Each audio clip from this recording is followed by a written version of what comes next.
Ah, young ones, gather round if you will. I have a tale to tell of a world beneath the waves where merfolk and magnificent sea creatures dwell in harmony with the spirits of old Japan. Your dark magic has no place in these hallowed waters. Be gone, vile witch. As the witch retreated, we turn our gaze to a young mermaid princess named Mizuki, her tail shimmering with the colors of cherry blossoms. Oh no! This poor little taco is trapped. Don't worry, little guy, I'll save you.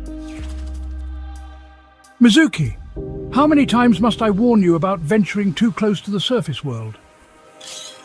Sugoi, who is that? He's so brave. I have to help him somehow.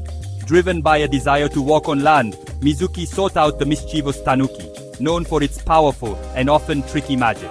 Oh ho! A mermaid princess wants legs, eh? I can grant your wish. For a price, of course. Your voice shall do nicely.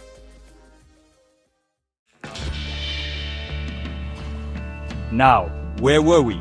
Ah yes, our voiceless mermaid princess Mizuki found herself washed up on the shore, her new legs wobbling like seaweed in a strong current. A young woman. A young woman. Are you all right? Can you speak? Don't worry, I'll help you. Can you stand? Easy there. Let's try again, shall we? And so began Mizuki's crash course in being human. Picture this, young ones. Our mermaid princess, stumbling around like a newborn fawn, arms flailing wildly. Ah, but Hiroshi was patient.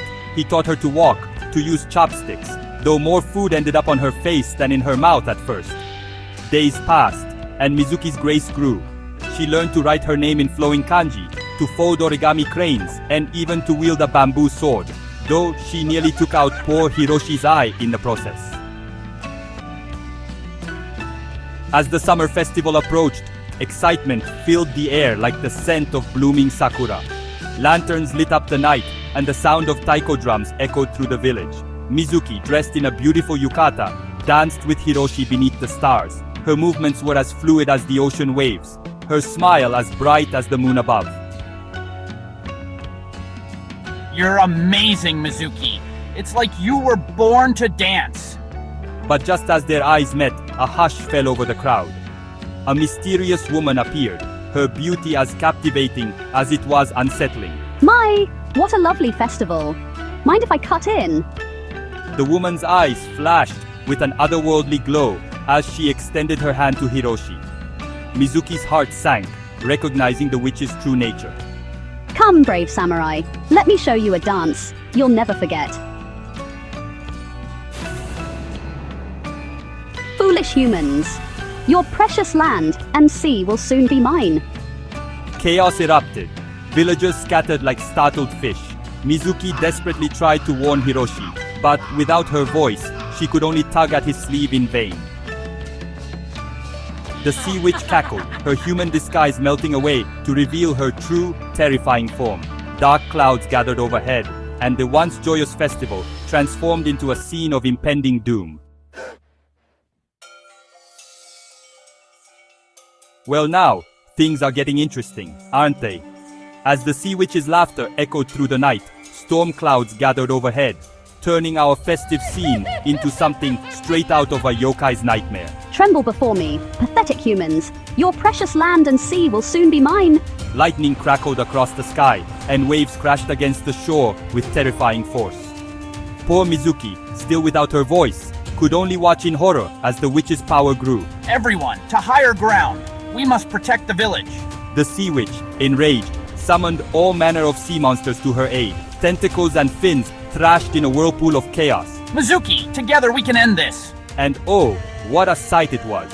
Mizuki, commanding massive dragons of water, while Hiroshi's blade cut through the witch's dark magic like a hot knife through tofu. Their teamwork was poetry in motion.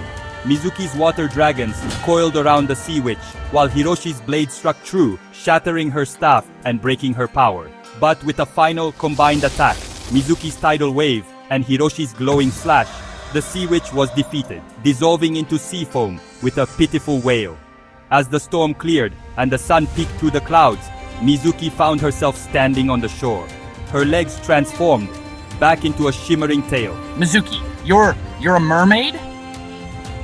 Before Mizuki could respond, Not that she could, mind you, the sea began to churn once more.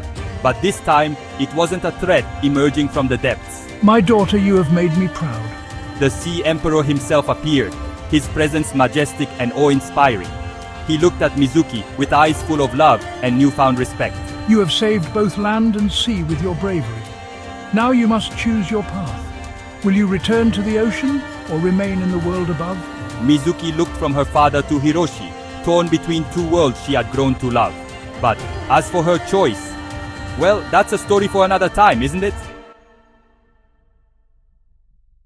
Well now, young ones, our tale draws to a close. But Mizuki's story? Oh, it's far from over. As the sun sets on this chapter, a new dawn awaits our brave mermaid princess.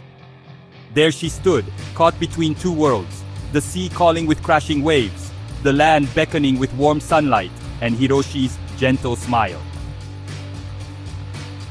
Mizuki's eyes shimmered, holding secrets and endless possibilities. As the sun set, painting the sky in dazzling hues, she smiled, a smile that bridged two worlds. And so, this legend of the mermaid princess who united land and sea has been passed down through generations, a tale of courage, love, and finding one's place in the world. In the land where samurai spirits dance with ocean magic, anything is possible. This has been Nihon no舞台で Little Mermaid, the Little Mermaid in a Japanese setting.